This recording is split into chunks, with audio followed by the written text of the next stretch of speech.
Hello, मैं हूं हरप्रीत। आज हम बात करेंगे सेंसी इंटीग्रेशन को लेकर।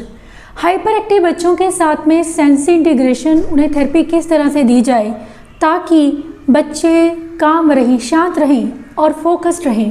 क्योंकि हाइपर एक्टिव बच्चों में प्रॉब्लम ये रहती है कि बच्चे इधर उधर दौड़ते रहते हैं और काम पर फोकस नहीं कर पाते हैं, सिटिंग बहुत कम रहती है या बहुत ज़्यादा अग्रेसिव हो जाते हैं। इमोशन को रेगुलेट करने में प्रॉब्लम होती है और एंग्जाइटी के इश्यूज देखे जा सकते हैं। इन सब प्रॉब्लम्स के लिए अलग अलग एक्सरसाइजेज मैं आज आपको बताने वाली हूँ जो आपको हेल्प करेंगी घर पर ही बच्चों को सेंसी इंटीग्रेशन थेरेपी देने में, जो कि बच्चों को शांत रख सके। सबसे पहले ज़रूरी चीज़ होती है एक्सरसाइज अगर आप 10 मिनट भी करवाते हैं बच्चे को रूटीन में, मॉर्निंग में स्पेशली, आप उसे जब वो उठता है तो उसके आधे घंटे बाद आप उसको पहले थोड़ी वॉक करवा सकते हैं। उसके बाद उसे 10 मिनट के लिए, कम से कम 10 मिनट आप उसको एक्सरसाइज ज़रूर करवाइए। एक्सरसाइज ऐसी हो कि जिसमें रिदमिक पैटर्न हो या जिसमें उसकी एनर्जी बर्न हो। कुछ ऐसी स्ट्रक्चर्ड एक्टिविटीज़ बच्चों को दी जा सकती हैं जिससे बच्चों की एनर्जी बर्न हो। सिंपली आप अगर चीज़ को गिरा रहे हैं, उससे उठवा रहे हैं, या कुछ जिसमें बच्चे का दिमाग लग रहा है, ऐसी कुछ एक्टिविटीज़ बच्चों के लिए डिज़ाइन करना ज़रूरी है। बच्चों को एरोबिक्स दिया जा सकता है एक्सरसाइज में, या फिर इस तरह से कि कुछ मूवमेंट्स बच्चों को करवाई जा सकती हैं जिससे बच्चों को इंटेंस सेंसरी इनपुट मिले। जैसे कि ये एक्टिविटी है जिसमें बच्चे को स्पिन करना है 5 to 7 टाइम्स लेफ्ट साइड पर और 5 to 7 टाइम राइट साइड पर। इससे ज़्यादा देर तक नहीं देंगे, दिन में 2 बार बच्चे को एक्टिविटी कराई जा सकती है। ये बच्चों के लिए बहुत अच्छा वेस्टिबुलर इनपुट का सोर्स है। आप अपने बच्चे के लेवल के हिसाब से कीजिए, क्योंकि बहुत ज़रूरी होता है बच्चों के लेवल को पकड़ना। अगर बच्चे के लेवल के अकॉर्डिंग एक्टिविटी नहीं है, उससे भी कई बार बच्चे एस्केप के बिहेवियर बच्चों में आते हैं या बच्चे बहुत अधिक हाइपर हो जाते हैं। हमें एक्टिविटीज़ जब भी देनी है तो बहुत ध्यान से देनी है, क्योंकि कोई भी एक्टिविटी अगर हम गलत तरीके से करवा रहे हैं, सेंसी में एक सबसे बड़ी दिक्कत यही रहती है कि गलत तरीके से करवाई एक्टिविटी या एज अप्रोप्रिएट नहीं है या लेवल के अप्रोप्रिएट नहीं है या बच्चे के सेंसी इश्यूज़ को मैच नहीं कर रही है, उससे बच्चों में हाइपर एक्टिविटी के इश्यूज़ घटने की बजाय बढ़ सकते हैं।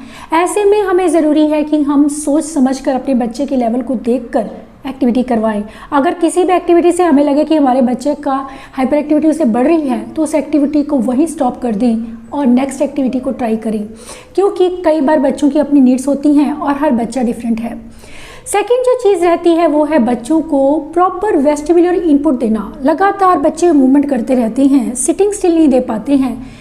ऐसे में बच्चों की सिटिंग को ठीक करने के लिए और उनकी मूवमेंट को कंट्रोल करने के लिए कि बच्चे हिले डुले कम और काम पर फोकस रह सकें, बच्चों को वेस्टिबुलर इनपुट देना ज़रूरी है।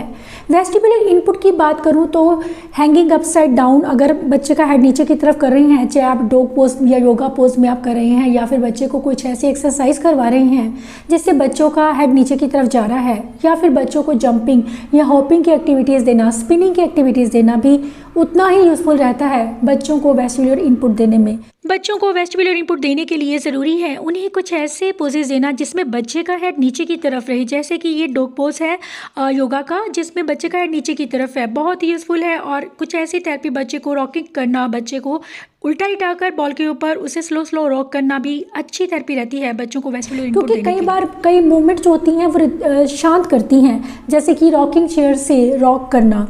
और एक चीज़ और, हम जब बच्चे को स्विंग देते हैं हमें इस चीज़ का खास ध्यान रखना है कि बच्चे को स्विंग, अगर आपका बच्चा हाइपर एक्टिव है तो स्विंग ज़्यादा देर तक ना दें, ज़्यादा से ज़्यादा 5 मिनट या 7 मिनट, और वो भी हम अपनी सुपरविजन में देंगे कि बच्चा उसे ज़्यादा ऊंचाई तक ना लेकर जाए। क्योंकि जब बच्चे स्विंग को बहुत ज़्यादा ऊपर ले जाते हैं, हाइपर एक्टिव बच्चे, अक्सर वो और अधिक हाइपर हो सकते हैं। ऐसे में स्विंग कंट्रोल्ड वे में बच्चों को दिया जाना चाहिए, अपने सुपरविजन में दें और थोड़े वक्त के लिए दें। इसके लिए ज़रूरी होता है आप बच्चे की रिएक्शंस को लगातार देखते रहें कि बच्चा आपका कब हाइपर होता है, उस टाइम से पहले ही आप बच्चे को स्विंग से उतार लें। ये चीज़ें, उनका स्विंग का टाइम भी एक फिक्स रखें कि इतने टाइम तक लेना है, क्योंकि लगातार स्विंगिंग भी बच्चों को हाइपर कर सकती है। तीसरी चीज़ की बात करूंगी मैं जिसमें हम बच्चों को डीप प्रेशर देते हैं, प्रोप्रोसेप्टिव इनपुट की बात करूंगी। यहाँ पर बच्चों को शीट में रैप करना, उन्हें पिलो के साथ में उनके साथ खेलना, या फिर उन्हें पिलो के साथ में सैंडविच बनाना उनका, मतलब उसे पिलो के साथ में प्रेशर देना, या फिर उन्हें डीप मसाज देना भी अच्छा आइडिया रहता है बच्चों की हाइपर एक्टिविटी को कम करने का। बच्चों को डीप प्रेशर देने के लिए आप उन्हें शीट में या ब्लैंकेट में रैप कर सकते हैं और बच्चे को अनरैप होने के लिए बोलिए। कम से कम 10 से 15 मिनट अगर आपका बच्चा स्ट्रगल करता है इस चीज़ से, तो उसे वो इंटेंस प्रोप्रियोसेप्टिव इनपुट मिल रहा है जो उसे शांत रखेगा।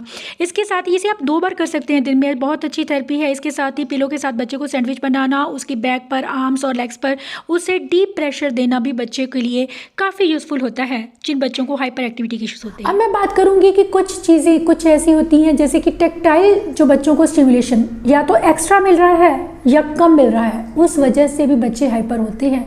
ऐसे में हमें एक बैलेंस वे में बच्चे को देना है, अपने बच्चे की नीड्स को समझते हुए।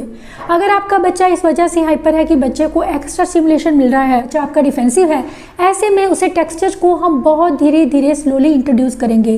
कोई भी नया टेक्सचर है हम उसे आराम से देंगे, एक बहुत ही थोड़ी देर के लिए, और ये नहीं है कि हमें बहुत ज़्यादा देर के लिए देना है। जिस चीज़ को आपका बच्चा आपको लगे कि टॉलरेट नहीं कर पा रहा है, उसे कोई डिफ़िकल्टी हो रही है, मुश्किल हो रही है, उस चीज़ को हम कम से कम टाइम के लिए देंगे, लेकिन देंगे ज़रूर ताकि उसकी सेंसिटिविटी को कम किया जा सके। इसके लिए अलग अलग तरह के सेंसिबिन्स बनाए जा सकते हैं और सॉफ्ट से हार्ड टेक्सचर की तरफ हम जाएंगे। यानी कि पहले उसे कॉटन दी जा सकती है, फेदर दिया जा सकता है, या फिर उसे कुछ ऐसे टच दिए जा सकते हैं जिसमें आपका बच्चा कंफर्टेबल हो। इसके लिए आप बच्चों के लिए टच बुक बना सकते हैं। टच बुक बच्चों के लिए घर पर ही बना सकते हैं। सिंपली आपको स्क्रैप बुक के ऊपर ये अलग अलग टेक्सचर पेस्ट करने हैं। आपका बच्चा, क्योंकि कई बार बच्चे टेक्टाइल सेंसिटिविटी के चलते भी काफ़ी हाइपर होते हैं या फिर उन्हें टेक्टाइल सीकिंग बिहेवियर्स हो सकते हैं। हाइपर एक्टिविटी का रीज़न कोई भी है, टच बुक आपको हेल्प करेगी बच्चे के सेंस इश्यूज़ को डील करने में, क्योंकि अगर टेक्टाइल डिफेंसिव है तो आप उसे सॉफ्टवेयर से स्टार्ट कर सकते हैं। धीरे धीरे हम टेक्सचर को हार्ड करते जाएंगे, जैसे सैंड पेपर को लेना या फिर सैग का टेक्सचर लेना, ताकि बच्चों को अलग अलग टेक्सचर की फीलिंग का पता चले और बच्चों में सेंसिटिविटी को कम किया जा सके। क्योंकि जो हमारी फिंगर टिप्स होते हैं, स्पेशली फिंगर टिप्स को, क्योंकि ये जो टिप्स होती हैं इसमें हमारे टेक्टाइल रिसेप्टर्स रहते हैं, और अगर बच्चों को हम डिफरेंट टेक्सचर देते हैं तो बच्चों में डेफिनेटली टेक्टाइल इश्यूज़ को कम किया जा सकता है, और एक बड़ी वजह बच्चों में हाइपर एक्टिविटी की कम हो सकती है। इसके साथ ही उनकी बॉडी पर अलग अलग टेक्सचर्स को रगड़ना या फिर कुछ ऐसी टेक्टाइल मैट्स बनाना, जैसे कि मैंने स्कॉच ब्राइट के पीसेस को काट के बनाई है। आप डिफरेंट टेक्सचर को कट कीजिए और बच्चे को उसके ऊपर चलने के लिए या जंप करने के लिए बोल सकते हैं। अब नेक्स्ट एक्टिविटी जिसमें मैं बात करूंगी कि कुछ बच्चों को प्रॉब्लम होती है ऑडिटरी से। ऑडिटरी की वजह से भी बच्चे काफ़ी हाइपर बने रहते हैं। ऐसे में बच्चों को ऑडिटरी इनपुट में बिल्कुल शांत माहौल दिया जाए। जो बच्चे आपको लगता है कि शोर से प्रॉब्लम होती है या तेज़ आवाज़ से उसे प्रॉब्लम होती है, उसकी जगह पर हम माहौल को या तो शांत रख सकते हैं या फिर लाइट म्यूज़िक ऑन कर सकते हैं, ताकि बच्चे उसे सुनकर शांत रहें। ये चीज़ भी बच्चों को काफ़ी इफेक्ट करती है। और अगर क्लाउड म्यूज़िक जहाँ से आ रहा है हमारे बस में नहीं है उसे कंट्रोल करना, तो हम बच्चे को हेडफोन दे सकते हैं, लेकिन कुछ देर के लिए। साथ ही बच्चों को ऑडिटरी बॉक्स बना कर देंगे, जिससे कि बच्चों में ऑडिटरी सेंसिटिविटी को कम किया जा सके। तो जब एक इंटीग्रेटेड वे में हमारा ब्रेन काम करने लगता है तो बच्चों में हाइपर एक्टिविटी अपने आप कम होने लगती है। नेक्स्ट अगर मैं बात करूं ओरल मोटर इश्यूज़ की, तो बच्चों को ओरल मोटर इश्यूज़ बहुत ज़्यादा होते हैं। ओरल मोटर का सीधा कनेक्शन रहता है हमारे बच्चों के प्रोप्रियोसेप्टिव सिस्टम के साथ में। बच्चों को च्यू ट्यूब देना बहुत ही अच्छा आइडिया है। इसके अलावा उन्हें च्यूइंग गम देना, क्योंकि वर्बल स्टिमिंग लगातार बच्चों में रहती है, जिसकी वजह से बच्चे हाइपर होते हैं। और एक चीज़ होती है कि बच्चे सेल्फ टॉक करते हैं, उनके लिए भी ये सब चीज़ें बहुत हेल्प करती हैं। जब हम बच्चों को ओरल इनपुट देते हैं, बच्चों को सकिंग की एक्टिविटीज़ करवाना बहुत ज़्यादा हेल्पफुल रहता है, अगर आपका बच्चा स्पेशली हाइपर एक्टिव है। हाइपर एक्टिव बच्चों के लिए वाइब्रेशन बेस से थेरेपी देना बहुत ही यूज़फुल है। दिन में आप इसे 2 बार दे सकते हैं 5 से 7 मिनट के लिए। अगर आपका बच्चा अवॉइड करता है इसको तो आप बाहर से देंगे, लिप्स, चिक्स और माउथ पर। इसके साथ ही च्यू ट्यूब बहुत अच्छा ऑप्शन है बच्चों के ओरल इनपुट उन्हें देने का। जिन बच्चों को वर्बल स्टिमिंग के इश्यूज़ रहते हैं उन्हें दांतों के बीच में रखकर च्यू ट्यूब को दबाने के लिए बोलिए, और ये दोनों साइड से आप करेंगे। ये बच्चे के लिए बहुत ही इंपॉर्टेंट थेरेपी है। इसके साथ ही ज़रूरी होता है बच्चों को ऑर्गेनाइजिंग एक्टिविटीज़ करवाना। ऑर्गेनाइजिंग का मतलब है कि आपके बच्चे को ऑर्गेनाइज वे में, एक तो अपने रूम को, उसके जो रूम है वो क्लीन रखने की आदत डालिए, कि अगर कोई चीज़ ख़राब की है उसने तो उसे ठीक करवाइए, अगर चीज़ उसने कोई गिराई है तो उससे उठवाइए। अगर लगातार आप बच्चे की एक हैबिट जब ये बन जाती है तो बच्चे अपने आप से रूम को क्लीन करना सीख लेते हैं। इससे भी आसपास अगर क्लटर कम रहता है, रूम नीट एंड क्लीन रहता है, वो एनवायरनमेंट भी बच्चों को शांत रखने में हेल्प करता है। और इसके साथ बच्चों को आप ऑर्गेनाइजिंग एक्टिविटीज़ करवा सकते हैं। ऑर्गेनाइजिंग एक्टिविटीज़ का मतलब होता है कि अगर हम बच्चे को सिर्फ भागने के लिए कह रहे हैं पार्क में या बैकयार्ड में कि भागे बच्चा ओनली बिना किसी स्ट्रक्चर्ड एक्टिविटी के, उससे हाइपर एक्टिविटी बच्चों की बढ़ सकती है। नो डाउट उनकी फिजिकल एनर्जी बर्न हो रही है, लेकिन साथ ही बच्चे कई बार हाइपर हो जाते हैं इन चीज़ों से, क्योंकि वो एक्साइटेड हो जाते हैं कई बार बाहर जाकर। बहुत से बच्चों को ये प्रॉब्लम रहती है कि पार्क में लेकर जाओ या कहीं बाहर जा रहे हैं बच्चे गार्डन में, तो बच्चे काफ़ी हाइपर होते हैं आउटसाइड में जाकर। ऐसे में बच्चों को कंट्रोल करने के लिए ज़रूरी है कि हम उन्हें कुछ ऐसी एक्टिविटीज़ दें जिससे कि बच्चे ऑर्गेनाइज रहें। एक्टिविटी बेसिकली बेस्ड है हॉपिंग, स्किपिंग, हॉपस्कॉच। अगर मैं बात करूं कि कुछ ऐसा मैंने सिंपल सा बनाया है जिसमें मैंने 4 स्किल्स को यूज़ किया है ताकि बच्चे के लिए ज़्यादा कंफ्यूजिंग ना हो। आप स्टार्टिंग में बच्चे कुछ ऐसी सिंपल वे में एक्टिविटी को इंट्रोड्यूस कीजिए ताकि बच्चा बिना किसी कन्फ्यूजन के कर सके, क्योंकि लेग्स को एक अपार्ट करना और फिर उसे ज्वाइन करके जंप करना उनके लिए मुश्किल हो सकता है एक साथ। तो पहले आप सिंपल जंपिंग देंगे, उसके बाद इस तरह की एक्टिविटी बच्चों को दी जा सकती है। नेक्स्ट वे है बच्चों को ऑब्स्टेकल देने का, या फिर बच्चों को इस तरह से मिड लाइन क्रॉसिंग की एक्टिविटीज़ भी बहुत यूजफुल है। ऐसे में बच्चों को हॉपस्कॉच या फिर ऑब्स्टेकल दिया जा सकता है जिससे बच्चों की मूवमेंट कंट्रोल्ड रहे। ये एक्टिविटी भी हाइपर एक्टिव बच्चों के लिए बहुत यूज़फुल है। सिंपली राइडिंग टॉय को मैंने यूज़ कर रही हूँ बच्चे को बैलेंस बनाने के लिए। बच्चे को टायर के अंदर बॉल को थ्रो करना है, डिस्टेंस को धीरे धीरे बढ़ाया जा रहा है ताकि बच्चे का आई हैंड कोऑर्डिनेशन और इम्प्रूव हो। इसके साथ ही बच्चे को बैलेंस करना है, क्योंकि जब बच्चा आगे को झुककर बॉल को थ्रो करता है उसके लिए उसे प्रॉपर बैलेंस की ज़रूरत होती है, और बच्चा इसे कर रहा है।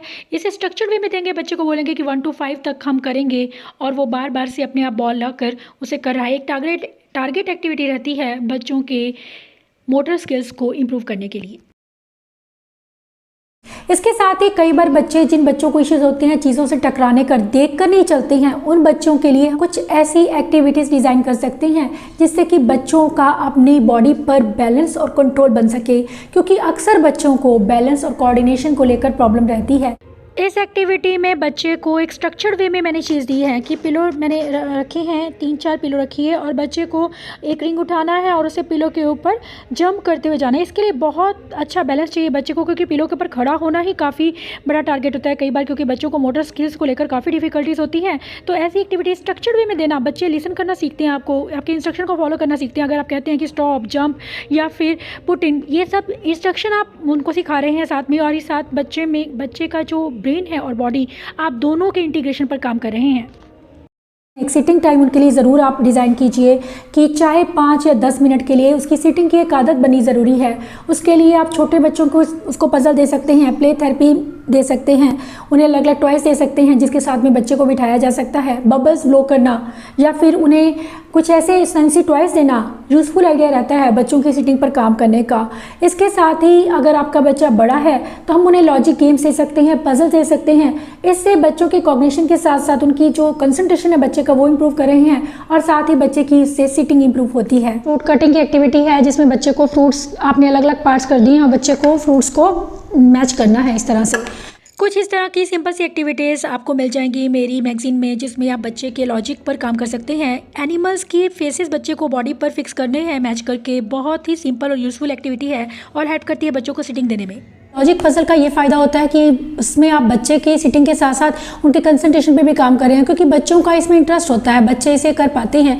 अगेन मैं कहूँगी कि एक्टिविटी आप बच्चे के लेवल के अकॉर्डिंग लीजिए, क्योंकि हर एक लेवल की एक्टिविटी मैं आपके साथ शेयर करती रहती हूँ अपनी मैगजीन में। अगर आपका बच्चा हाई फंक्शनिंग है तो भी वो कर पाएगा, अगर चाहे वो छोटा भी है, क्योंकि एज कोई मैटर नहीं करती, मैटर करता है ज़्यादातर लेवल बच्चों का। क्योंकि कई बार आप हाई फंक्शनिंग अगर बच्चा है, माइल्ड केस है, तो वो छोटी एज में भी ये सब चीज़ें इजीली कर पाएगा। और अगर आपका बच्चा बड़ा है, फंक्शनिंग लेवल कम है, तो उसके साथ में भी यही वर्कशीट चल जाएगी। इसके बाद मैं बात करूँगी कि कुछ कामिंग एटमॉस्फेयर में कुछ ऐसे सेंट्स या परफ्यूम या लेवेंडर ऑयल, ऐसी ऑयल को लेना या ऐसी चीज़ों को यूज़ करना जो कि बच्चों को शांत रखे, के कपड़ों पर या उनके सॉफ्ट टॉयज पर स्प्रिंकल करना भी सही रहता है। हाइपर एक्टिव बच्चों में स्टीमिंग के बिहेवियर्स बहुत ज़्यादा कॉमन होते हैं, स्पेशली हैंड स्टीमिंग के। बच्चों को हैंड्स को बिजी रखना बहुत ज़रूरी है। ऐसे में बच्चों को कुछ फिजी टॉयज़ दिए जा सकते हैं, या कुछ ऐसी चीज़ें जिन्हें छूने में बहुत पसंद है, पॉप अप टॉयज़ दिए जा सकते हैं।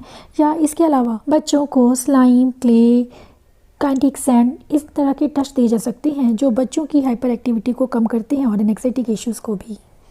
इन्वायरमेंट में कुछ ऐसे फैक्टर्स रहते हैं, अननोन फैक्टर्स रहते हैं जो हमारे बच्चों को हाइपर कर सकते हैं। अगर हम उन फैक्टर्स की जगह उनको निकाल कर हम इन चीज़ों को ऐड करते हैं तो बच्चों में हाइपर एक्टिविटी के इश्यूज अपने आप कम होने लगते हैं।